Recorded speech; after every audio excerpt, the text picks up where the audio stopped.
దైవవాక్యాన్ని మనం చదువుకుందాం. ప్రకటనల గ్రంథం, యోహాను రాసిన ప్రకటన గ్రంథం 1వ అధ్యాయం 3వ వచనాన్ని మనం చదువుకుందాం. సమయం సమీపించినది కనుక ఈ ప్రవచన వాక్యములు చదువువాడును వాటిని విని ఇందులో రాయబడిన సంగతులను గైకొని వారును ధన్యులు. సమయము సమీపించినది కనుక ఈ ప్రవచన వాక్యములు చదువువాడును వాటిని విని ఇందులో రాయబడిన సంగతులను గైకొని వారును ధన్యులు. ప్రభునందు ప్రియులారా, ఈ ప్రకటన గ్రంథంలో మొదటి అధ్యాయంలో 3వ వచనాన్ని మనం చదువుకున్నాం. సమయము సమీపించినది కనుక ఈ ప్రవచన వాక్యము చదువువాడును వాటిని విని ఇందులో రాయబడిన సంగతులను గైకొని వారు ధన్యులు. వాక్యాన్ని మనము వినడంలోను చదవడంలోను, చదివిన వాక్యాన్ని గైకొనాలి. వినాలి, చదవాలి. చదివిన వాక్యాన్ని, విన్న వాక్యాన్ని మనం గైకొనాలి. గైకొంటే వాక్యము మన హృదయంలో కొత్త కొత్త ఆలోచనలు పుట్టిస్తుంది. వాక్యం ఏం చేస్తుందంటే వినే మాటకు, చదివే వాక్యానికి కొత్త కొత్త ఆలోచనలు, కొత్త కొత్త భావాలు మనలో కలిగేదానికి అవకాశం ఉంది. ఎందుకంటే వాక్యము ఇది ఎవరి వాక్యము? ప్రభువైన యేసుక్రీస్తు ప్రభుల వారు తన ఆత్మ ద్వారా రాయించబడిన వాక్యాలు. ఈ వాక్యాల్లో మనం ఎంత చదివితే అంత మనకు జ్ఞానం ఉంటుంది, ఎంత వింటే అంత మనసు మారుతుంది. అందుకే వినుట వలన విశ్వాసం కలుగుతుంది, చదువుట వలన బుద్ధి జ్ఞానములు పెరుగుతాయి.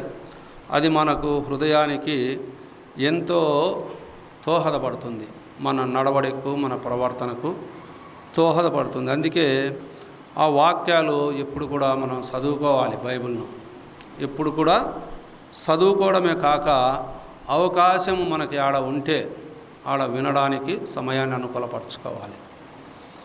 వారు వినడమే కాక చదవడమే కాక వాటిని గైకొనాలి. మళ్ళా అంటే అనుసరించి నడుచుకోవాలి. అనుసరించి నడుచుకోవడము అంటే అర్థం ఏమైనది? ప్రభు ఏమన్నాడు? నన్ను ప్రేమించు వారిని, నా ఆజ్ఞలు గైకొని వారు ఏం చేస్తారు? నన్ను ప్రేమిస్తారు. ఆయన్ను ప్రేమించడం అంటే ఆయన సన్నిధిని వెతుకుతారు, నా రాజ్యాన్ని, నా నీతిని వెతుకుతారు. వారే వాక్యం చదవడానికి, చదివిన దానికి అర్థము, వినిన దానికి అర్థం ఏమైనదంటే దాన్ని గైకొనడం విషయంలో సంఘంతో సహవాసము ఎక్కువగా ఉంటారు.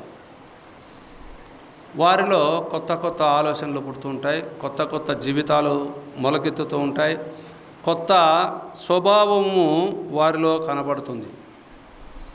దానికి పేతురు ఏమని పేరు పెట్టాడంటే వాక్యము మొలక ఎత్తిచ్చేదంట.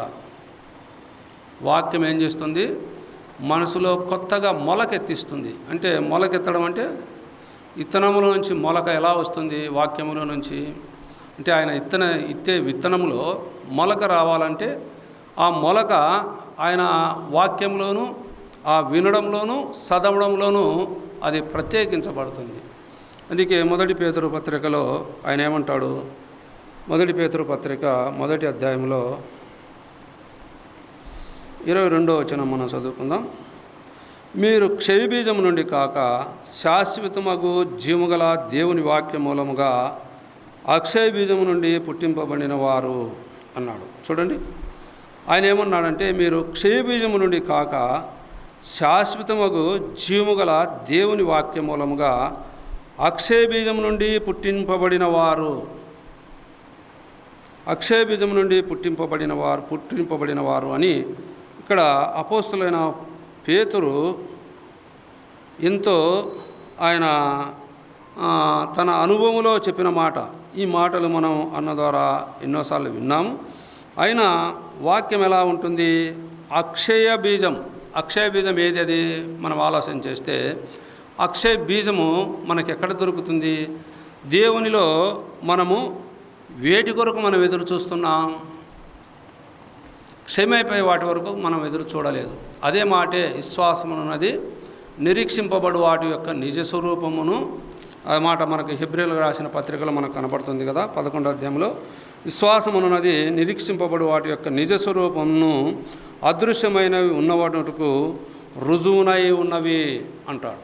అంటే అక్షయమైనది ఏదైతే యోహాను భక్తుడు తెలియజేస్తాడు. యోహాను రాసిన సువార్తలో 6వ అధ్యాయము 27వ వచనంలో అక్కడ ఒక మాట ఏం రాయబడుతుందంటే, మీరు క్షయమైపోయే ఆహారం కొరకు మీరు కష్టపడకుడి కానీ అక్షయమయ ఆహారం కొరకు మీరు కష్టపడండి అన్నాడు యోహాను భక్తుడు. ఎందుకంటే ఈ క్షయమైపోయేది ఇది మనం తినేదానికి అవకాశం ఉంది, తిరిగేదానికి అవకాశం ఉంది, నడుచుకోవడానికి అవకాశం ఉంది. మనం ఎంతైనా మన ప్రవర్తనకు సమస్తము ఈ లోకంలో ఆనందంగా సుఖభోగంగా జీవించడానికి అది అక్షయమైనది. అయితే క్షయమైపోయే ఆహారం ఎక్కడ దొరుకుతుందంటే ప్రభు సన్నిధిలో దొరుకుతుంది, ఆయన వాక్యంలో దొరుకుతుంది. అదే మాటే ఆయన 6వ అధ్యాయంలో 27వ వచనంలో అన్నాడు, క్షయమైన ఆహారం కొరకు కష్టపడుకుడు కానీ నిత్య జీవమును కలగజేయు అక్షయమైన ఆహారం కొరకే కష్టపడుడి, మనిషి కుమారుడు దానిని మీకు ఇచ్చును, ఇందుకై తండ్రి అయిన దేవుడు ఆయనకు ముద్ర వేసి ఉన్నాడు. చూడండి ప్రియులారా, యేసుక్రీస్తు ప్రభుల వారు అక్షయమైపోయిన ఆహారాన్ని మనకు ఇవ్వబోతున్నాడు. అది ఎవరి ద్వారా? ఆయన ప్రియకుమారుడైన యేసుక్రీస్తు ప్రభు ద్వారా. యేసుక్రీస్తు ఎవరు? దైవవాక్యమే యేసుక్రీస్తు ప్రభు. ఆయనే వాక్యం, ఆయనే దేవుడు, ఆయనే వాక్యం. కాబట్టి మనం క్షయమైపోయే ఆహారం నుంచి మనం పుట్టింపబడిన వారం కాదు. అంటే ఈ లోకానుసారమైన జీవితంలో ముందు మనం నడుచుకున్న జీవితాన్ని అక్షయం కలిగించే ఆ దైవ వాక్యం గురించి అక్కడ దేవుని వాక్యం మూలముగా అన్నాడు. చూడండి, శాశ్వతముగు జీవము గల దేవుని వాక్య మూలముగా అక్షయ బీజము నుండి పుట్టింపబడిన వారు. అంటే మన హృదయములో ఆత్మరక్షణ ఎలా కలిగిందంటే ఆయన సువార్త వలన మనకు రక్షణ కలిగింది. ఆయన మాట వినుట వలన, అంటే అక్షయమైపోయిన ఆ సృష్టికర్త సృష్టించబడిన ఆ కనపరాని ఆ దృశ్యమైన ఆ పరలోకం కొరకు మనం ప్రభు సన్నిధికి చేరగలిగాం. ఇప్పుడు దాని కొరకే మనం ప్రభు సన్నిధిలో మనం నివసిస్తున్నామే కానీ ఏదో ఈ లోకంలో ఉన్న దాని కొరకు క్షయమైపోయే దాని కొరకు అయితే మనం ప్రభు సన్నిధిలో ఉండాల్సిన పనే లేదు. మస్తుగా దొరుకుతుంది. అందుకే అన్యులకు వారు సుఖభోగంగా వారు ఉంటారని కూడా ఆల్రెడీ ప్రసంగి తెలియజేస్తాడు మనకు 1వ అధ్యాయంలో అనుకుంటా మాట. అన్యులు వారు సుఖంగా ఉంటారు, వారు సుఖభోగంగా నివసిస్తారు. అయితే వారికి అక్షయమైనది లేదు, వారికి క్షయమైపోయినదే ఉంది వారికి. అయితే ఆ అక్షయమైపోయిన ఆహారం ఎక్కడి నుంచి మనకు ఆ బీజం నుండి మనం పుట్టింపబడిన వారం అంటే దేవుని వాక్య మూలముగా మీరు పుట్టింపబడిన వారు అన్నాడు. దేవుని వాక్య మూలముగా అంటే మన జన్మ ఎలా ఉందంటే కొత్తదైపోయింది, మార్చబడింది దైవ సన్నిధిలో. మన జీవితం మార్చబడింది. అంటే ఎలా? పాత జీవితాన్ని రోత జీవితాన్ని వదిలిపెట్టి నూతన జీవితాన్ని మనకిచ్చాడు దేవుడు. అందుకే ఎవడైనా క్రీస్తు యేసునందు ఉన్నాడలా వాడు నూతన సృష్టి అన్నాడు. నూతన సృష్టి, నూతనంగా జీవించగలిగేవాడు అని అర్థం. తన జీవితం మార్చబడింది, తన జీవితంలో మార్పు జరిగింది, తన జీవితంలో కొత్త వెలుగు ప్రభు ఇచ్చాడు. ఆ వెలుగులో అక్షయ బీజము అంటే ఆ క్షయమైపోయే బీజం నుండి మనం ఏమైపోయామంటే శాశ్వతముగా అక్షయ బీజంలోనికి మనం వచ్చాము. అంటే మన జీవితము, మన దేహము అది క్షయమైపోయేది, మన ఆత్మ అక్షయములో ఉండేది, శాశ్వతంగా ఉండేది. ఇది జీవితాంతం ప్రభు సన్నిధిలో ఉండగలిగేది. మనం యుగాలు ప్రభు సన్నిధిలో ఉండబోతున్నాం. యుగాలు ప్రభు సన్నిధి. ఆ నిరీక్షణతో మనకు ఒక దేవుని రక్షణ మన హృదయంలో అది మొలకెత్తబడింది. యోబు దానికి ప్రత్యేకించి ఓ మాట అన్నాడు. చూడండి, యాకోబు పత్రికలో అక్కడి పక్కనే 18వ వచనం చూడండి. ఆయన తాను సృష్టించిన వాటిలో మనము ప్రథమ ఫలముగా ఉండునట్లు సత్యవాక్యం వలన మనల్ని తన సంకల్ప ప్రకారము కనెను అన్నాడు. అంటే సత్యవాక్యం వల్ల మనల్ని ఏం చేశాడు ఆయన అంటే కన్నాడు. దైవవాక్యములు మనల్ని ప్రత్యేకించాడు. చూడండి ప్రియులారా, సత్యవాక్యములను ఆయన మనల్ని కన్నాడు అనే మాటకు మనం ఆలోచన చేస్తే ఎంత మనము ఆలోచనగా మనం ఉండాలో చూడండి. అంటే దేవుని మాటల్లో ఎంత సత్యం ఉన్నదో ఆ వాక్యానికి మనము ఏమయ్యాం? లోబడ్డాం. యేసు ప్రభుని ఒప్పుకున్నాం. దేవుడు ఆయన మృతుల నుండి లేపినాడని విశ్వసించాం. ఆయన్ని అంగీకరించడం ద్వారా ఆయన పిల్లలమైపోయాం. ఆ మాట యోహాను రాసిన సువార్తలో మనకు కనపడుతుంది. ఆయన అంగీకరించడం ద్వారా మనం ఏమైపోయామంటే ఆయన పిల్లలమైపోయాం.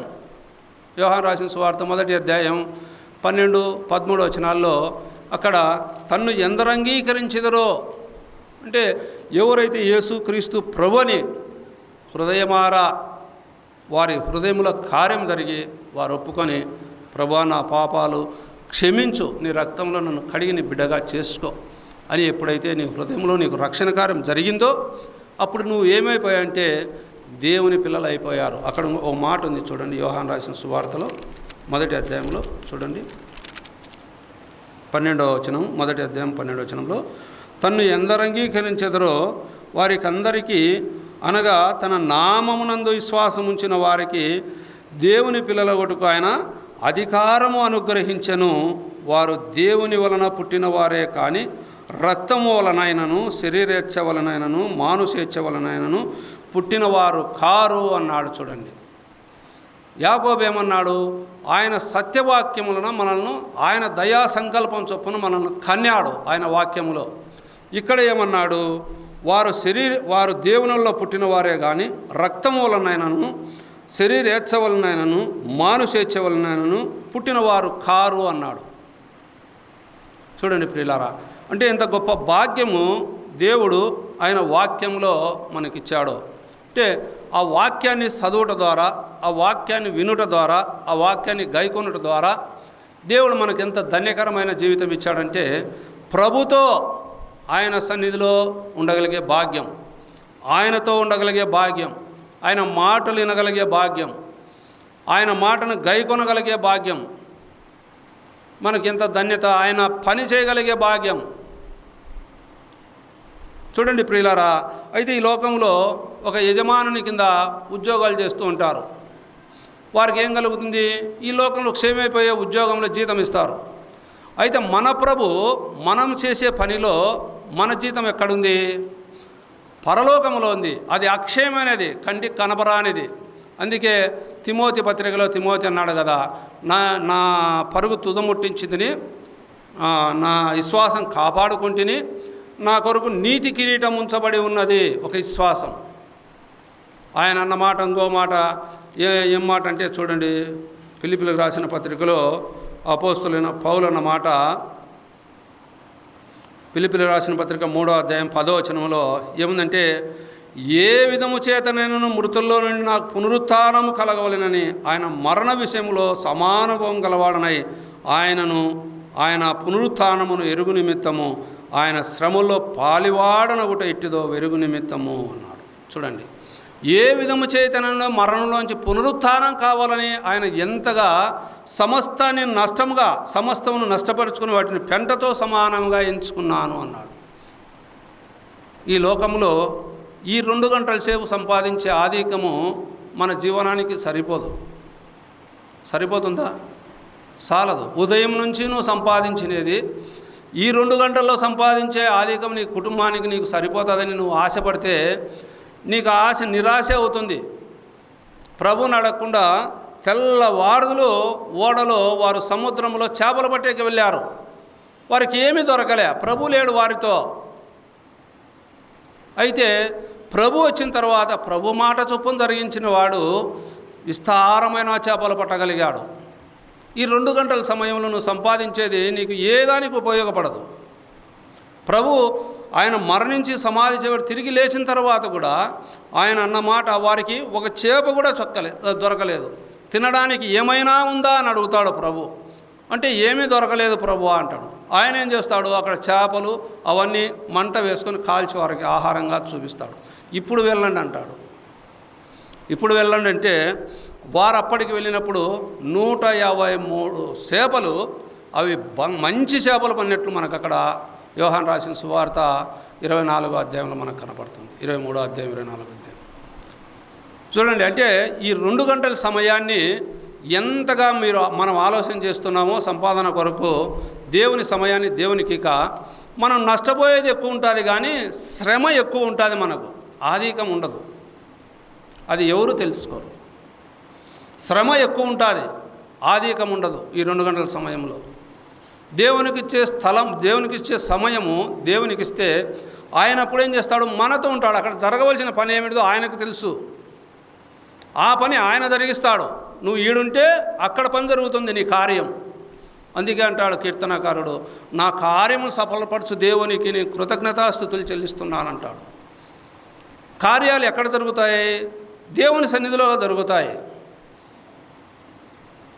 ఒక అధికారి యేసుక్రీస్తు ప్రభు దగ్గరికి వచ్చినప్పుడు ఆయన కుమారుడు మరణస్థితిలో ఉన్నప్పుడు, నువ్వు వెళ్ళు, నీ విశ్వాసము నువ్వు నమ్మిన ఎడల నా నువ్వు నమ్ముట నీ వలన అయితే నమ్మువారికి సమస్తం సాధ్యమన్నప్పుడు, నేను నమ్ముతున్నాను ప్రభా అంటాడు. అయితే నీ విశ్వాసం నిన్ను స్వస్థపరుస్తుంది పో అంటాడు. అక్కడ అన్నప్పుడు ఆయన వెళ్ళకనే పనివారు వచ్చి, వారు ఎంత దూరం వెళ్ళారో మనకు తెలియదు, కానీ వారు పనివారు వచ్చి, అయ్యా నీ అబ్బాయి బ్రతికాడని చెప్తారు. అది ఏ సమయానికి జరిగిందని అడిగినప్పటికీ, ఫలాని సమయానికి, నిన్న దినం ఈ సమయానికంటే ఆ సమయం ఎప్పుడు? యేసుక్రీస్తు ప్రభు చెప్పిన సమయం. అక్కడ సావు బ్రతుకుల్లో ఉన్న కుమారుని కొరకు ఆయన వచ్చాడు. కార్యం ఎక్కడ జరిగింది? కుమారుని ఎత్తుకొని రాలేదు, ఏం ఎత్తుకొని రాలేదు, కార్యం ఇంటికాడ జరిగింది. చూడండి ప్రియులారా, అంటే దేవుని సన్నిధానంలో నీ విశ్వాసం దేవుని సన్నిధానంలో ఉంటే నీ హృదయంలో మొలక ఎత్తేదిగా, అంటే దేవునికి ఎలా ఉండాలంటే చిగురించేదిగా ఉండాలి దేవునికి. అదే ఒలివ మొక్కల వలె మనల్ని అలంకరింపజేసే దేవుని సన్నిధానంలో. అది ప్రియులారా, అందుకే దేవుని సన్నిధానానికి మనం వచ్చేటప్పుడు ఎలా రావాలంటే మంచి మనసుతో రావాలి. ఎలాగైనా మరణంలో నాకు పునరుత్థానం కావాలి, ఆ పునరుత్థాన బలమును నేను పొందుకోవాలి అన్నాడు. ఈ శరీరము ఎప్పటికైనా మృతతుల్యమైపోయేదే. ఏదో నాడు ఈ శరీరాన్ని వదిలిపెట్టి వెళ్ళిపోతాం. అయితే మరణంలోంచి పునరుత్థానం కావాలంటే మన విశ్వాసాన్ని మనం కాపాడుకోవాలి. ఆ మరణ పునరుత్థానం కావాలంటే మనం కాపాడుకోగలగాలి. మన విశ్వాసాన్ని, మన భక్తిని మనం కాపాడుకోలేకపోతే మనకు ఆ మరణ పునరుత్థానం ఉండదు ప్రియులారా. అందుకే ఆయన ఎవరైతే ఆయన అంగీకరిస్తారో వారందరూ దేవుని పిల్లలయ్యే దానికి అధికారం ఇచ్చాడు. వారు శరీరేచ్ఛ వలన పుట్టిన వారు కాదు, మానుషేచ్ఛ వలన పుట్టిన వారు కాదు. వారు అక్కడ మనం చూస్తే వారు రక్తం వలన పుట్టిన వారు కాదు, దేవుని వలన పుట్టిన వారే. దేవుని వలన పుట్టిన వారే. దేవుని వల్ల పుట్టినవారు దేవునితో ఉంటారు. తండ్రి దగ్గర జన్మ పొందినప్పుడు, తల్లి తండ్రి దగ్గర జన్మ పొందినప్పుడు, తల్లి తండ్రి దగ్గర లేకుండా పక్కన బజార్లో తిరుగుతారు ఆ పిల్లలు, తిరగలేరు కదా. అదే మనం ఆ జన్మ అనేది మనలో ఖచ్చితంగా జరిగింటే, మనలో నూతన జన్మ మనకు కలిగింటే ప్రభుతో ఉంటాం, ప్రభు సన్నిధానంలో ఉంటాం, ప్రభుతో ఉంటాం. ఎందుకు? తండ్రి ఆయన, మన తండ్రి, ఆయన సమయానికి రావాల్సిందే మనం. అందుకే అన్నాడు కదా అక్కడ నీకోదేముతో అన్నమాట. ఏమన్నాడు చూడు, అక్కడే ఉంది పక్కన యోహాను రాసిన సువార్తలు 2వ అధ్యాయం 3వ వచనంలో.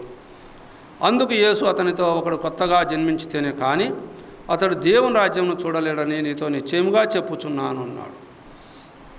అందుకు నీకోదేము, ముసలిడు ఆడనని నేను ఎలాగూ జన్మింపగలను, మనుషుడు ఎలాగూ జన్మింపగలడు, రెండవ మారు తల్లి గర్భమందు ప్రవేశించి జన్మింపగలడా అని ఆయన అడుగగా, యేసు ఇట్లనను, ఒకడు నీటి మూలంగాను ఆత్మ మూలంగాను జన్మించితేనే కానీ దేవుని రాజ్యంలో ప్రవేశింపలేడని నీతో నిశ్చయముగా చెప్పుచున్నాను. అక్కడన్న మాట మనకు అర్థం. ఎందుకు ఆ మాట అన్నాడంటే, ఒకడు నీటి మూలముగాను ఆత్మ మూలముగాను జన్మ జరగాలి. నీటి మూలముగా బాప్తిసం తీసుకోవాలి. నోటితో పాపాలు ఒప్పుకున్నావు, బాప్తిసం తీసుకోకుండా ఎన్నాళ్ళు దేవునికి దూరంగా ఉంటావు. ఆత్మ మూలంగా నీలో రక్షణ కార్యం జరగాలి. ఆత్మలో నేను ఫలాని తండ్రి బిడ్డననే ఒక ఊహలోకి మనం వెళ్ళిపోవాలి.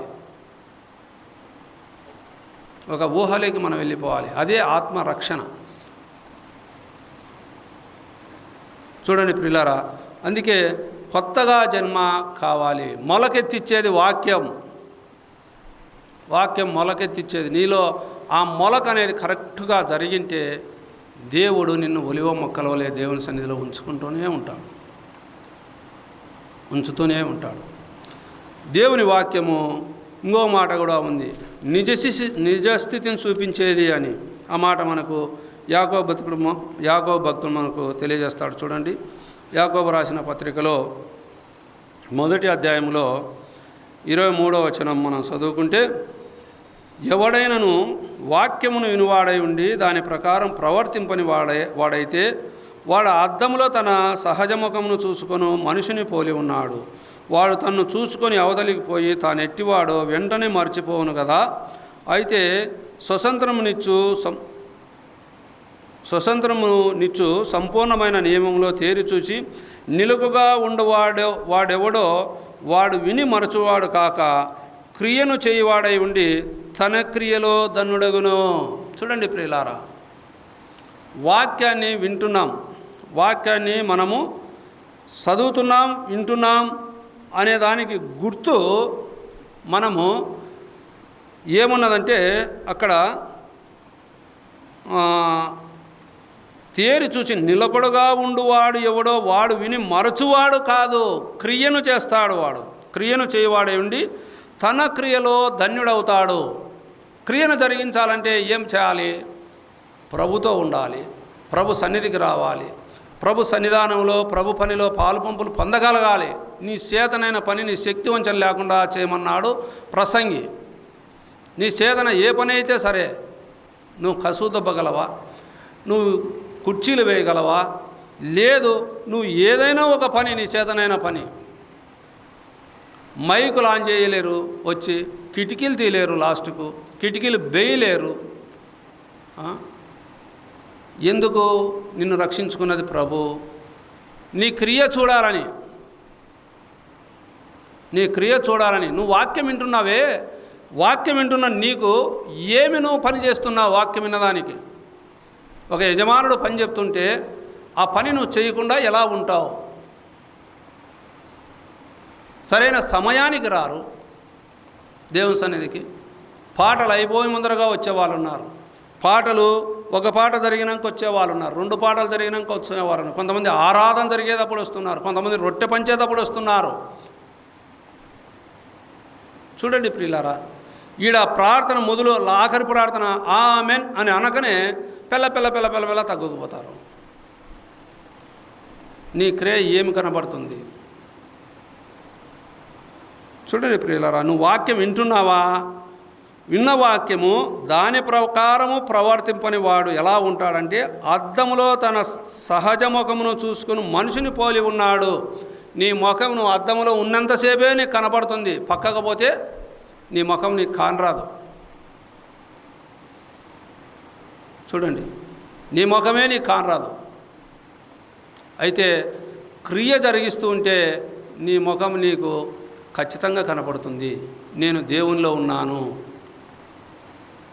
నేను దేవునిలో ఉన్నాను, దేవునితో ఉన్నాను, నా దేవుడు నాకు అప్పజెప్పిన పనిలో నేను ముందుకున్నాను, నాలో రక్షణ కార్యం సంపూర్ణంగా జరిగింది, ఆ రక్షణను నేను కాపాడుకుంటున్నాను, ఆ రక్షణలో నన్ను నేను కాపాడుకుంటున్నానని నీకు నీవే కాపాడుకునేది లేనిది నీకే తెలుస్తుంది. అయ్యే మాటలు కొరింథీయులకు రాసిన పత్రికలో ఉన్నాయి. ఆ మాటలు మనం చదవాల్సిన అవసరం లేదు. ఆ మాటలు కొరింథీయులకు రాసిన పత్రిక 2వ పత్రికలో మీకు ఆ మాటలు కనబడతాయి. కావాలంటే చదువుకోండి, వెళ్ళి 2వ పత్రిక 13వ అధ్యాయంలో 5వ వచనంలో ఆ మాట మీకు కనబడుతుంది. రాసుకొని కావాలంటే చదువుకోండి. మీరు విశ్వాసం కలిగిన వారైతే అక్కడ విశ్వాసం గలవారై ఉన్నారో లేదో మిమ్మల్ని మీరే శోధించుకొని చూసుకొనుడి, మిమ్మల్ని మీరే పరీక్షించుకొనుడి. మీరు భ్రష్టులు కాని ఎడలా యేసుక్రీస్తు మీలో ఉన్నాడని మిమ్మల్ని గూర్చి మీరే వెరుగరా అని అంటాడు అక్కడ. ఆ మాట యేసుక్రీస్తు ప్రభు నీలో ఉండేది లేదు నీకే తెలుసు. పాపం గురించి తెలుసు, నువ్వు విశ్వాసివో కాదో నీకే తెలుసు, రెండూ తెలుసు, తెలియకుండా ఏం లేదు.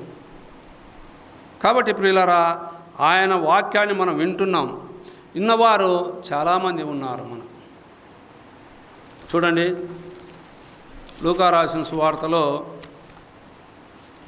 8వ అధ్యాయం చూద్దాం.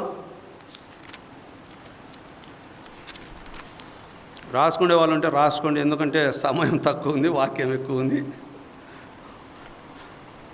లేదంటే మళ్ళీ ఇంకొక వారం తీసుకోవాల్సి వస్తుంది. లూకా రాసిన సువార్తలో 8వ అధ్యాయంలో మనం చదివితే 21వ వచనం చదువుదాం.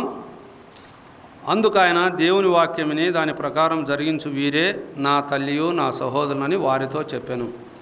అక్కడ ఏం జరిగింది? 19వ వచనం నుంచి మనం చదువుకుంటే, ఆయన తల్లియు సహోదరులను ఆయన వద్దకు వచ్చి జనులు గుంపుగా ఉండుట చేత ఆయన దగ్గరకు రాలేకపోయిరి. అప్పుడు నీ తల్లియు నీ సహోదరులను నిన్ను చూడగోరి వెలుపల నిలిచి ఉన్నారని ఎవరో ఆయనతో తెలియజేసిరి. అందుకు ఆయన దేవుని వాక్యమిని దాని ప్రకారము జరిగించు వీరే నా తల్లియు నా సహోదరులని వారితో చెప్పాడు. దేవుని వాక్యం విన్నాక ఎవరైతే విని ఆయన యుద్ధ ఆయనతో ఉంటారో వారికి దేవుడు ఏం చెప్పాడు? నా తల్లి, నా సహోదరి, నా సహోదరుడు.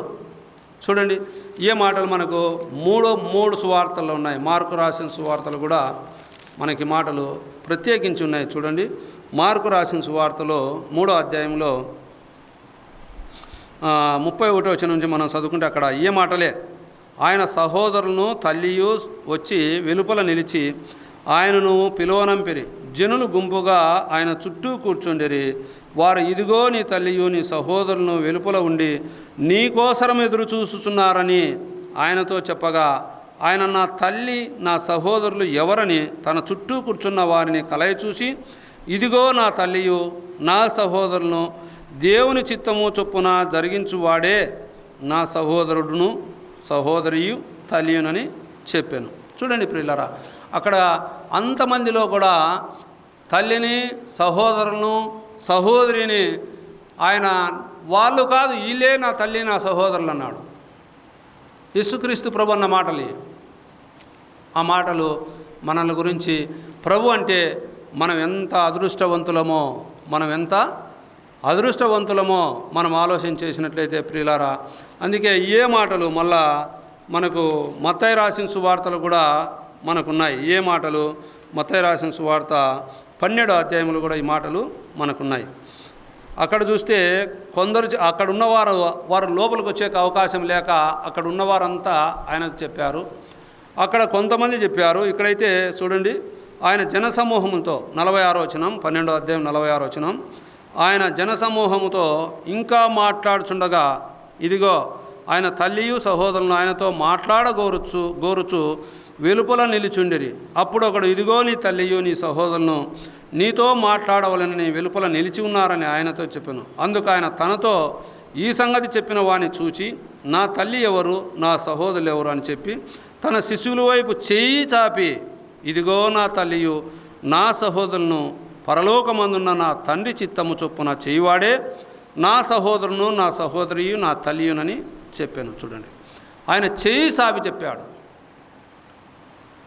చూడండి, వీళ్ళంతా నా సహోదరులు, వీళ్ళంతా నా సహోదరులు, వీళ్ళంతా నా తల్లులు అని ఆయన చేయి చాపి చెప్పాడు. ఆయన తల్లిని సహోదరిని ఒప్పుకోలేదు. దేవుని వాక్యము విని వాటి చొప్పున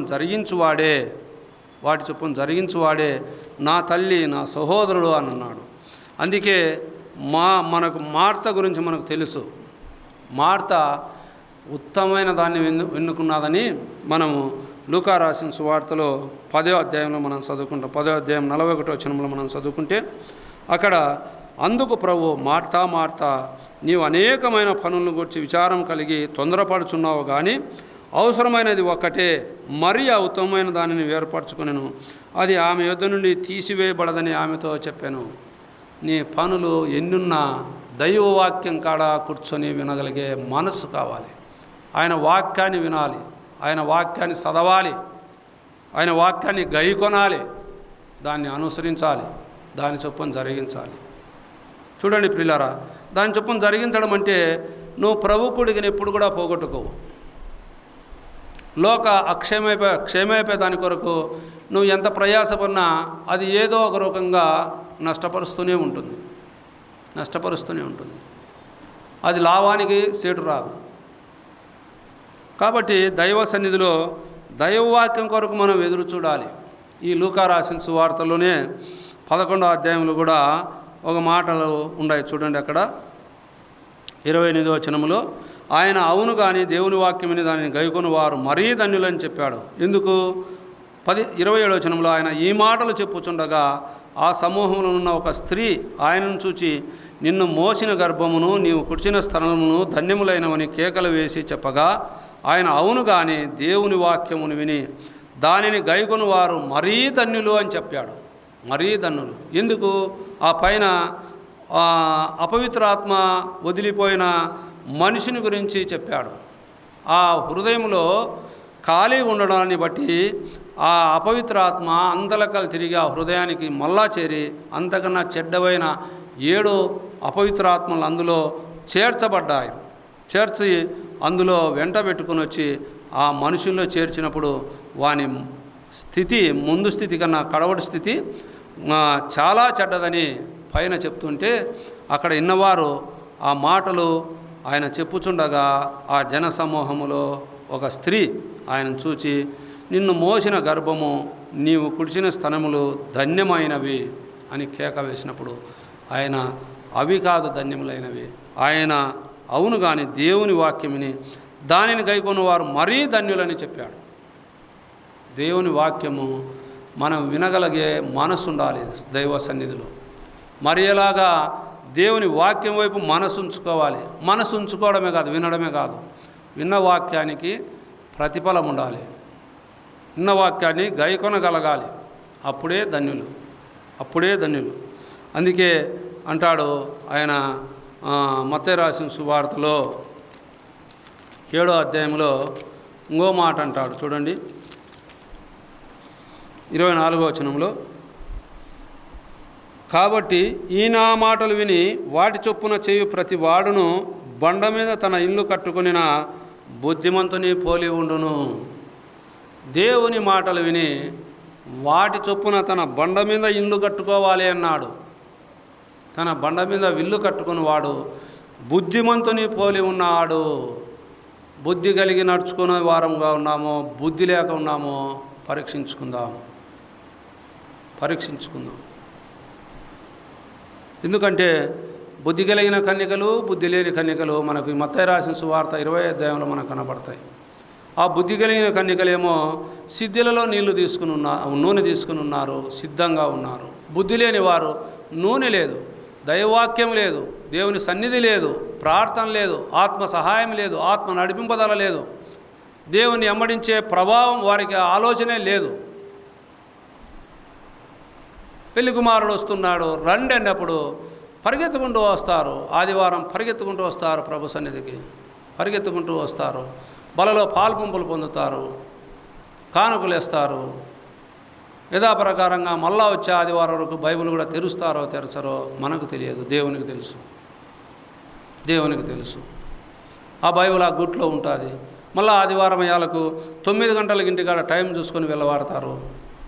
9 గంటలకు మీటింగు, ఫస్ట్ ఆరాధన 9 గంటలకు స్టార్ట్ అవుతుంది. సార్ ఒక్క నిమిషం కూడా టయాన్ని కూడా పోనీరు మన వాళ్ళు. ఏది పొద్దుపోయి కూడా పెద్దలు కానీ కొదమాటలు అయినా కానీ వాచ్ కనపరాదని సెల్లు చూసుకుంటుంటాడు. ఎవరు? మన ఏసేపన్న సెల్లులో చూస్తాడు. 6 అయితేనే ఖచ్చితంగా ప్రార్థన మొదలు పెడతాడు. ఒకవేళ మేము ఏదైనా మాటల్లో పడితే సర్రను వచ్చి మైకు తీసుకుని పోతాడు. మన వాళ్ళు టయానికి ఖచ్చితంగా ప్రార్థన మొదలు పెడతారు. అయితే మన వాళ్ళు ఎలా ఉన్నారంటే 6 ఇంటికాడ గంట కొట్టాలా, ఆ గంటకు బయలుదేరాలా. ఇక్కడ పాటలు అయిపోని, ప్రార్థన అయిపోని, ఏమన్నా అయిపోని, సగం వాక్యం అయిపోయినా మనకు చింత లేదు. ప్రభుసని పోయినామంటే పోయినాం. బుద్ధి లేని కన్యకలు. బుద్ధి కలిగిన వారైతే ముందొస్తారు. కనీసం 5 నిమిషాలు వచ్చి దేవుని ప్రార్థన మొదలు చేసుకుంటారు వారు. ఎందుకు?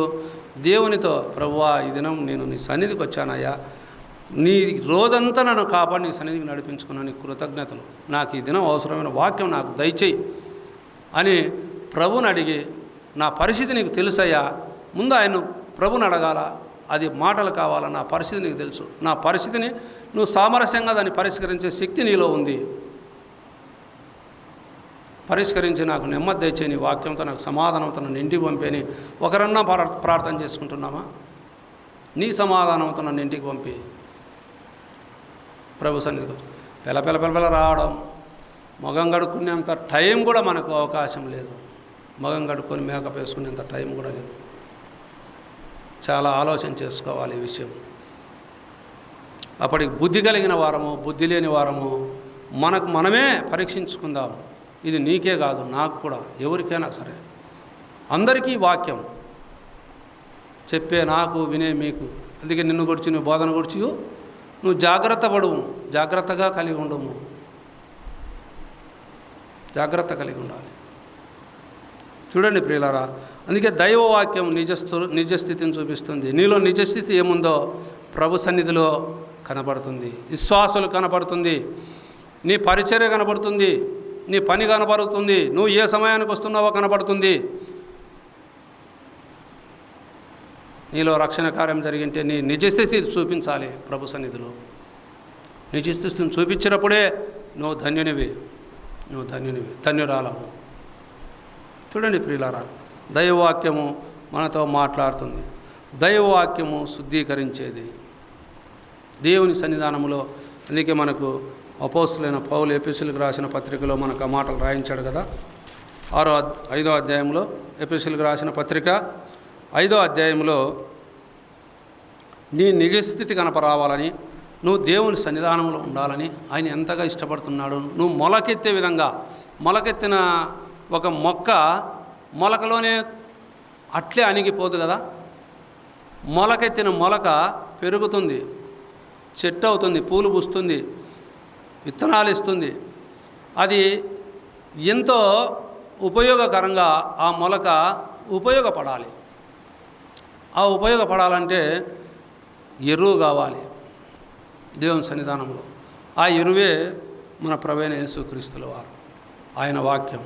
అందుకే ఎఫెసీయులకు రాసిన పత్రిక 5వ అధ్యాయంలో 27వ వచనంలో, అటువలే క్రీస్తు కూడా సంఘమును ప్రేమించి అది కలంకమైనను ముడతైనను అట్టిది మరి ఏదైనా లేక పరిశుద్ధమైనది గాను నిర్దోషమైనది గాను మహిమగల సంఘము గాను ఆయన తన ఎదుట దానిని నిలబెట్టుకునవలెనని వాక్యముతో ఉదకస్థానము చేత దానిని పవిత్రపరిచి పరిశుద్ధపరచుటకై దాని కొరకు తన్ను తాను అప్పగించుకున్నాడు. చూడండి ప్రియులారా, వాక్యముతో దినదినం ఉదకస్థానం చేయాలని. ఎందుకు? నీలో కలంకం ఉంది. అక్కడ మనం చూస్తే ఎందుకు చూడండి, ఆ సంఘం ఎలా ఉండాలి? కలంకం ఉండకూడదు, ముడత ఉండకూడదు, మరి ఏదైనాను ఉండకూడదు. పరిశుద్ధంగా ఉండాలి, నిర్దోషమైనదిగా ఉండాలి, మహిమగల సంఘముగా ఉండాలని ఆయన తన ఎదుట దాన్ని నిలబెట్టుకోవాలని ఇష్టపడ్డాడు. కొలస్సీ పత్రికలో ఆయన అన్నమాట మనకు తెలుసు. చూడండి, కొలస్సీ పత్రిక 1వ అధ్యాయంలో 22వ వచనంలో, తన సన్నిధిని పరిశుద్ధులుగాను నిర్దోషులుగాను నిరపరాధులుగాను నిలబెట్టుటకు ఆయన మాంసయుక్తమైన దేహమందు మరణములను ఇప్పుడు మిమ్మల్ని సమాధానపరిచాడు. సమాధాన పడి ఉంటే దేవుని సన్నిధానంలో నిన్ను కడుక్కుంటూ ఉంటావు, వాక్యంతో ఉదకంతో కడుక్కుంటూ ఉంటావు, కుటుంబంలో కడుక్కుంటావు. దైవవాక్యాన్ని సమయము అసమయము ఏ సమయమో ఉన్నప్పుడు చదువుకుంటూ ఉంటాం. అందుకే చదువువాడు వినువాడు ధన్యుడు. చదువు లేకపోయావు, వినగలిగే మనస్తత్వం ఉండి ప్రభు సన్నిధికి వచ్చి దేవుని ఎందుకు ఆ మాట మనం ఆలోచన చేయాలంటే అక్కడే 1వ అధ్యాయంలో 27వ వచనంలో రాయబడింది. చూడండి, కొలస్సీయులకు రాసిన పత్రికలో, అన్యజనులలో ఈ మర్మ యొక్క మహిమైశ్వర్యం ఎట్టిదో అది అనగా మీ అందున్న క్రీస్తు మహిమ నిరీక్షణ అయి ఉన్నాడను సంగతిని దేవుడు తన పరిశుద్ధులకు తెలియపరచగోరి ఇప్పుడు ఆ మర్మమును వారికి బయలుపరచను. ప్రతి మనుషుని క్రీస్తునందు సంపూర్ణంగా చేసి ఆయన యందు నిలవబెట్టాలి. చూడండి ప్రియులారా, అపోస్తుల కోరిక, సంఘం యొక్క కోరిక, పెద్దల యొక్క కోరిక, ఎవ్వరు కూడా బుద్ధి లేని వారిగా వెలుపల ఉండకూడదు. ఆయన ఎదుట పరిశుద్ధమైన సంఘముగా, సంపూర్ణునిగా, సంపూర్ణ మనుషునిగా, అక్కడ అన్నాడు కదా, ప్రతి మనుషుని క్రీస్తునందు సంపూర్ణునిగా చేసి ఆయన ఎదుట నిలవబెట్టాలనేదే సంఘం యొక్క కోరిక, సంఘం యొక్క ఇష్టము. ఆనాడు అపోస్తులైన పౌలైన ఏమి, ఈనాడు మనకు చెప్పగలిగే పెద్దలేమి, మన ముందున్న వారైతే ఏమి, వచ్చే సేవకులైతే ఏమి, ఎవరైనా చెప్పగలిగేది ఆ వాక్యంలో నిన్ను నువ్వు సరి చేసుకోగలగాలి. ఉదకము ఆ ముడత ఉండకూడదు, ఆ కళంకం ఉండకూడదు, మరి ఏది ఉండకూడదు. దేవుని సన్నిధానంలో ఎలా ఉండాలంటే పరిశుద్ధులుగా ఉండాలి, నిర్దోషులుగా ఉండాలని ఆయన వాక్యం అనే ఉదకములో మనల్ని పవిత్రపరిచి పరిశుద్ధపరచుటకు తను తాను అప్పగించుకున్నాడు. ఆయన సన్నిధిలో మనం నిర్దోషులుగా ఉండాలనేది ఆయన కోరిక. మనం విడవబడే వారముగా ఉండకూడదు, త్రోయబడిన వారముగా ఉండకూడదు, బయట నిలబడే వారముగా ఉండకూడదు. ధైర్యముగా లోపలికి ప్రవేశించే వారముగా ఉండాలి. ధైర్యముగా గుమ్మములారా మీ తలలు పైకెత్తుకొనుడి అంటాడు కీర్తనకారుడు 24వ కీర్తనలో. గుమ్మములారా మీ తలలు పైకెత్తుకొనుడి, మహిమగల రాజు ప్రవేశించను. మహిమగల రాజు ప్రవేశించను. ఆ మహిమగల రాజు మనలో ప్రవేశించాలి, మనలో ఉండాలి. ఆయనలో మన పరిశుద్ధతను మనం కాపాడుకుంటూ, ఆయన వాక్యం అనే ఉదకంలో మనల్ని మనం పవిత్రపరచుకుంటూ, ఆయన వాక్యాన్ని విన్నదానికి సాదృశ్యంగా మన క్రియలు జరిగిస్తూ, ఆయన కార్యాల్లో మనం ప్రతి విషయంలో మనం ముందుకుండి ఆయన ఘనపరుస్తూ, ఆయన నామాన్ని మహింపరుస్తూ ముందుకు పోవాలనేదే దేవుని యొక్క ఇష్టం. చూడండి ప్రియులారా, అందుకే మనం చూస్తే అపోస్తలుడైన పౌలు కొరింథీయులకు రాసిన పత్రికలో ఒక మాట, 2వ కొరింథీ పత్రికలో ఓ మాట 11వ అధ్యాయంలో ఏమన్నాడు చూడండి. 2వ వచనంలో, దేవాసక్తితో మీ ఎడల ఆసక్తి కలిగి ఉన్నాను, ఎందుకనగా పవిత్రురాలైన కన్యకనుగా ఒక్కడే పురుషునికి అనగా క్రీస్తుకు సమర్పింపవలెనని మిమ్మల్ని ప్రదానము చేసి తిని. ఎందుకు మనల్ని ప్రభు రక్షించుకున్నాడు? ఆయన రక్తం ఇచ్చి మనల్ని ఎందుకు ఆయన ప్రదానం చేసుకున్నాడంటే ఆయన రాకడలో మనల్ని వివాహం చేసుకోవాలని, పరిశుద్ధంగా ఆయనకు ఉండాలని, పరిశుద్ధమైన కన్యకగా ఆయన సన్నిధిలో ఆయనతో ఉండాలనేది ఆయన యొక్క ఇష్టం. మనం ఆ మాటల ప్రకటన గ్రంథంలో మనం చూస్తాం. ఆ పెళ్లి కుమారు రానై ఉన్నాడు. మన వస్త్రాలు దినదినము మనం ఉదుక్కోగలగాలి, మన హృదయాన్ని కడుక్కోగలగాలి, మన హృదయంలో దేవుని వాక్యంతో మనం నింపుకోగలగాలి. కీర్తనాకారుడు అన్నట్లు 119వ కీర్తన 9వ వచనంలో, యవనస్తుడు దేని చేత శుద్ధి చేయబడతాడంటే దేవుని వాక్యమును దినదినము చదువుకున్నట్టు చేతనే కదా అంటాడు. దేవుని వాక్యాన్ని దినదినము చదువుకుంటే శుద్ధి చేయబడగలుగుతాం, వినగలిగితే శుద్ధి చేయబడగలుగుతాం. దేవుని సన్నిధికి వచ్చి నిద్రపోయే వాళ్ళు ఎంతమందో, దైవవాక్యాన్ని వినకుండా సెల్లులు చూసుకునే వాళ్ళు ఎంతమందో, దైవవాక్యానికి స్థానం ఇవ్వకుండా ఎక్కడెక్కడో మాటలు మాట్లాడే వాళ్ళు ఎంతమందో దైవ సన్నిధిలో. చూడండి ప్రియులారా, వాక్యం వింటే నీ హృదయంలో కార్యం జరుగుతుంది. వాక్యం వింటే నీ హృదయం మొలకెత్తుతుంది. దేవునితో సన్నిధానంలో తోడుగా దేవునితో నేను ఉండాలని ఒక మనసు తహతహలాడుతుంది.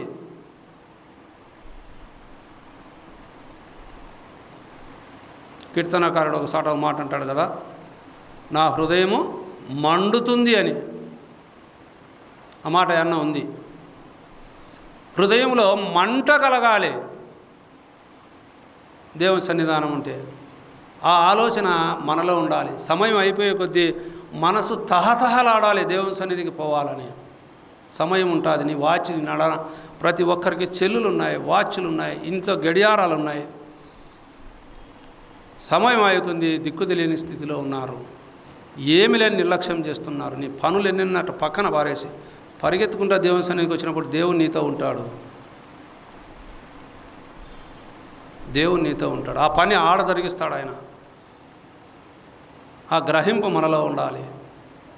నా దేవుడు నమ్మదగినవాడు, నేను నమ్మదగిన వాడిని కాదు, ఆయన నమ్మదగినవాడు, ఆయన చేయగలడు.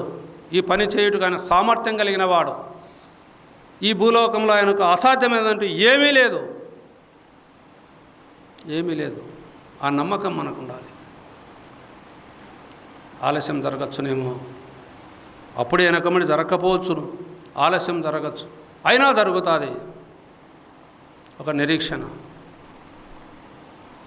ఆ విశ్వాసం మనలో ఉండి ప్రభుని వెంబడిస్తే ఎంతైనా మనకు దేవుని కృప. చూడండి ప్రియులారా, ఆయన కృపను మనం పొందుకోవాలనేదే దేవుని యొక్క ఇష్టం, దేవుని యొక్క ఆశ కూడా. అందుకే యాకోబు భక్తుడు ఒక మాట యాకోబు రాసిన పత్రిక 1వ అధ్యాయంలో రాయబడింది చూడండి. 20-21 వచనం చదువుకుందాం. ఎందుకనగా నరుని కోపం దేవుని నీతిని నెరవేర్చదు. అందుచేత సమస్త కల్మషమును విరవీగుచున్న దుష్టత్వమును మాని లోపల నాటబడి మీ ఆత్మను రక్షించుటకు శక్తిగల వాక్యమును సాత్వికంతో అంగీకరించండి. శక్తిగల వాక్యం, దేవుని శక్తి ఎంత గొప్పదంటే అది మనకు తెలియదు. అందుకే అపోస్తులైన పౌలు తిమోతి రాసిన పత్రికలో గత వారంలో కూడా మనం ఈ మాటలు విన్నాం. తిమోతి రాసిన 2వ పత్రికలో చూడండి, పైకి భక్తి గల వారే ఉండి 3వ అధ్యాయం 5వ వచనంలో దాని శక్తిని ఆశ్రయించిన వారినై ఉందురు, ఇట్టివారికి ముగ్గుడై ఉంటావు. దేవుడి ముగ్గుడై ఉంటాడు. దైవభక్తే కాదనిలే, దేవుడు నీకు భక్తి ఉంది, ప్రభు సన్నిధికి వస్తున్నావు, అన్నీ చేస్తున్నావు, దాని శక్తిని నువ్వు ఆశ్రయించలేకున్నావు. దైవవాక్యం శక్తి. ఆయన మాటతో సృష్టిని కలిగించాడు, మాటతో సృష్టిని కలిగించాడు. అందుకే అపోస్తలుడైన పౌలు రోమాపత్రికలో 8వ అధ్యాయం 32వ వచనంలో అన్నమాట ఆయన చూస్తే 31 ఏమన్నాడు ఆయన అక్కడ? తన కుమారుణ్ణే ధారాళముగా ఇచ్చినవాడు, ఇట్లుండగా ఏమందుము, తన కుమారుణ్ణే ధారాళముగా ఇచ్చినవాడు మనకు సమస్తం ఎందుకు అనుగ్రహించడు అని కళాఖండితంగా చెప్పాడు. క్వశ్చన్ మార్క్ వేశాడు అక్కడ. ఎందుకు ఇయ్యడు అన్నట్లు దౌర్జన్యంతో ఒక బాకీదారుని అడిగినట్టు అడిగాడు దేవుణ్ణి. తెలుసునా ఆ క్వశ్చన్ మార్క్ ఎట్లా ఉందంటే, ఒక బాకీదారు నువ్వు బాకీ నాకు అన్నట్లు ఎందుకు ఇయ్యవు? ఎవరిని అడుగుతారు ఆ మాట? ఒక తండ్రిని మాత్రమే అడగలడు, కుమారుడైనా కుమార్తెనా. ఆ మాట ఏ ఆధారం లేకుండా ఆయన సంపాదించిన ఆస్తిలో, తండ్రి ఆస్తిలో కుమారునికైనా కుమార్తె అయినా ధైర్యంగా అడగగలిగే స్వతంత్రం ఉంది. మన తండ్రిని అడగగలిగే స్వతంత్రం మనకుందా? ఆ స్వతంత్రం సంపాదించుకోవాలి దేవుని సన్నిధానంలో. ఎందుకు నువ్వు ఇయ్యవయ్యా నాకు? స్వతంత్రం సంపాదించుకో. అబ్రహాం అట్లాటోడే నేను బూడిదనయ్యా, ధూళినయ్యా, ఒకసారి అడుగుతా, మళ్ళోసారి అడుగుతా, మళ్ళా అడుగుతా అని 10 మంది వరకు తీసుకొని వచ్చాడు ఆయన. 50 మంది నుంచి మళ్ళా అడుగుతాయ్యా, నేను దుమ్ములాంటి వాడనయ్యా, ధూళి లాంటి వాడనయ్యా, బూడిదనయ్యా నేను అంటాడు. మనం ఎంత. అందుకే దైవశక్తిని మనము అనుసరించగలగాలి. ఆ శక్తి మనం పొందుకోలేకున్నాం. అందుకే యాకోబు భక్తుడు ఆ మాట అనగలిగాడు. ఎందుకంటే లోపల నాటబడి మీ ఆత్మను రక్షించుడు శక్తిగల వాక్యమును సాత్వికముతో అంగీకరించుడి. సాత్వికం. మోసే అన్ని విషయాల్లో ఆయన మోసే గురించి ఏమన్నాడు? ఈయన ఇశ్రాయేలు ప్రజలందరిలో సాత్వికుడు అన్నాడు. ఎందుకు ఆయన ఆ మాట అన్నాడంటే, ఆయనకు సమస్తము చేయగలడు శక్తి ఉంది. మోసే మొత్తము ఆయన సకల విద్యలు నేర్చుకున్నవాడు. మోసే సర్వజ్ఞాని ఆయన. అటువంటి వాడు కూడా అటువంటి వాడిని ఆ సాత్వికంతో అంగీకరించడం అంటే దేవుని మాటకైనా లోబడి అంగీకరించాడు. ఎన్నిసార్లు వారందరూ ఐగుప్తు ప్రజలను ఒకసారిగా ఆయన యుద్ధం చేసి ఒకవేళ జయించాలనుకుంటే జయించుడునేమో ఆ కాలాన్ని బట్టి ఐగుప్తు ప్రజలను. ఆయన ఎంత సాత్వికంతో ఒకరు తిడతాన్యా, ఒకరు కొడతాన్యా, ఒకరు ఏదైనా అసూయగా పన్యా, ఎన్ని మాటలన్నా ప్రభు పాదాలే పట్టుకున్నాడు. ఆయన ఒక మాట కూడా వాళ్ళనలే. ఒక్క మాట కోసం ప్రభు సన్నిధికి చేరలేకపోయాడు. ద్రోహులారా అని అంతే. ఏం మాట్లాడలేను. వాళ్ళని తిట్టలే. ద్రోహులారా, మీకు ఈ బండలోంచి నేను నీళ్ళని రప్పించాలనా అని అన్నాడు. ఆయన బండతో మాట్లాడమంటే ఈయన కట్టెతో కొట్టాడు. కట్టెతో కొట్టమన్నప్పుడు వచ్చాయి నీళ్ళు, మాట్లాడమన్నప్పుడు కట్టెతో కొట్టాడు. సాత్వికం కలిగిన వాడు ఆయన సామర్థ్యం కలిగి కూడా అన్ని విషయాల్లో సామర్థ్యం కలిగి ఆయన సాత్వికంతో ఆయన దేవుని నెమ్మడించాడు, ప్రభును వేడుకున్నాడు. అందుకే దేవుని వాక్యాన్ని సాత్వికంతో అంగీకరించే వారంగా ఉండాలి. మనం అంగీకరించినప్పుడే మనకు దేవుని కార్యం జరుగుతుంది. చూడండి ప్రియులారా, అందుకే దైవ సన్నిధికి మనం చేరాలంటే చూడండి, హెబ్రీయులకు రాసిన పత్రిక ఆఖరి వచనం చదువుకొని ముగించుకుందాం. ఇంకా మనకు ఉన్నది వాక్యము, ఆ వాక్యం తొందరగా ముగించుకుంటూ వచ్చాను. మన కొరకు అక్షయమైనది, వాడబారనిది, నిర్మలమైనది, జీవముతో కూడిన ఆ స్వాస్థ్యం మనకు అక్కడ మనం చూస్తే మొదటి అధ్యాయంలో, పేతురు రాసిన పత్రికలు మొదటి అధ్యాయంలో 3-4 వచనాలు మనం చదివితే అక్కడ ఆయన మనల్ని జన్మింపజేశాడని కూడా అక్కడ మనకు రాయబడింది. ఆ మాట మనం చూస్తే ఇక్కడ మొదటి అధ్యాయము 3-4 వచనాల్లో మనకు ఆ మాట కనపడుతుంది. మన ప్రభువు యేసుక్రీస్తు తండ్రి అయిన దేవుడు స్తుతింపబడును గాక. మృతుల నుండి యేసుక్రీస్తు తిరిగి లేచడం వలన జీవముతో కూడిన నిరీక్షణ మనకు కలుగునట్లు, అనగా అక్షయమైనది, నిర్మలమైనది, వాడబారినైన స్వాస్థ్యం మనకు కలుగునట్లు ఆయన తన విశేష కనికరం చొప్పున మనల్ని మరలా జన్మింపజేసెను అనే మాట మనకు అక్కడ ఉంది. మనం రెండో జన్మలో ఉన్నాం.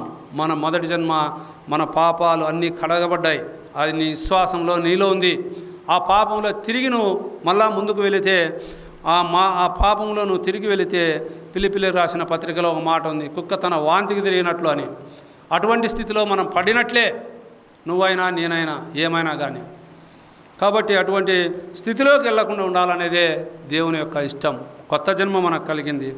అందుకే ప్రభు సన్నిధికి మనం ఎలా చేరాలో హెబ్రీయులకు రాసిన పత్రిక 10వ అధ్యాయము 19వ వచనం నుంచి మనం చదువుకుంటే అక్కడ ఉంది, సహోదరులారా, యేసుక్రీస్తు మన కొరకు ప్రతిష్ఠించిన మార్గమును, అనగా నూతనమైనది జీవము కలిగినది ఆయన శరీరమును తెర ద్వారా ఏర్పరచబడిన ఆయన మార్గమున ఆయన రక్తం వలన పరిశుద్ధ స్థలమునందు ప్రవేశించుటకు మనకు ధైర్యం కలిగి ఉన్నది గనుకను, దేవుని ఇంటిపైన మనకు గొప్ప యాజకుడు ఉన్నాడు గనుకను, మనస్సాక్షికి కల్మషం తోచకుండానట్లు ప్రోక్షించబడిన హృదయములు గలవారమును, నిర్మలమైన ఉదకంతో స్నానము చేసిన శరీరములు గలవారమునై ఉండి, విశ్వాస విషయంలో సంపూర్ణ నిశ్చయత కలిగి యథార్థమైన హృదయముతో మనం దేవుని సన్నిధానానికి చేరుదము. ఎందుకంటే వాగ్దానం చేసిన వాడు నమ్మదగినవాడు. వాగ్దానం ఇచ్చాడు ఆయన వాక్యాలు చదువువాడు, వినువాడు, గైకొనువాడు ధన్యుడు. చదువుతున్నాం, వింటున్నాం, గైకొనాలి. గైకొన్నప్పుడు మనం ధన్యులం. కాబట్టి ప్రియులారా, ఆయన సన్నిధానంలో మనం ఎలా ఉండాలో ఆ వచనాల్లో రాయబడింది.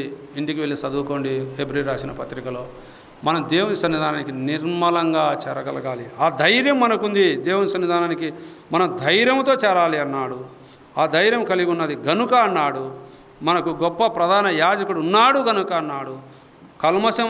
మనస్సాక్షికి కల్మషం తోచకుండానట్లు ప్రోక్షింపబడిన హృదయములు గలవారమును, నిర్మలమైన ఉదకంతో స్నానం చేసిన శరీరములు గలవారమునై ఉండి, విశ్వాస విషయములో అన్నాడు సంపూర్ణ నిశ్చయత కలిగి ఉండాలన్నాడు. యథార్థమైన హృదయంతో అన్నాడు. మనం దేవుని సన్నిధానానికి చేరాలి. యథార్థమైన హృదయంతో దేవుని సన్నిధానానికి రావాలి. కానీ పాత స్వభావాన్ని అవన్నీ వదిలిపెట్టి ప్రభు సన్నిధానంలో అందరితో, అందుకే ఆయన ఒక మాట 12వ అధ్యాయంలో అన్నాడు అనుకునే, సఖ్యమైతే అందరితో సమాధానముగా ఉండాలి అన్నాడు. అందరితో సమాధానమును పరిశుద్ధత కలిగి ఉండడం ప్రయత్నించుడి, పరిశుద్ధత లేకుండా దేవుని చూడలేడు అన్నాడు. కాబట్టి సమాధానంగా దేవుని సన్నిధానంలో ప్రోక్షించబడిన హృదయములు కలవారమై దైవవాక్యానికి లోబడి వినేవారంగా ఉండక దానికి క్రియ జరిగిస్తూ ప్రభు సన్నిధానంలో మనం నిలవగలిగినప్పుడే ప్రభుతో మనం ఉంటాం. ఆయన సన్నిధికి ధైర్యంగా వెళుతాం. ఈ లోకంలో ఉన్నవన్నీ ఆయనతో ధైర్యంగా కొట్లాడగలిగి సంపాదించుకునే ధైర్యంతో మనం ప్రార్థనలు ముందుకు సాగగలగం కూడా. దేవుడు ఈ మాటలు దీవించును.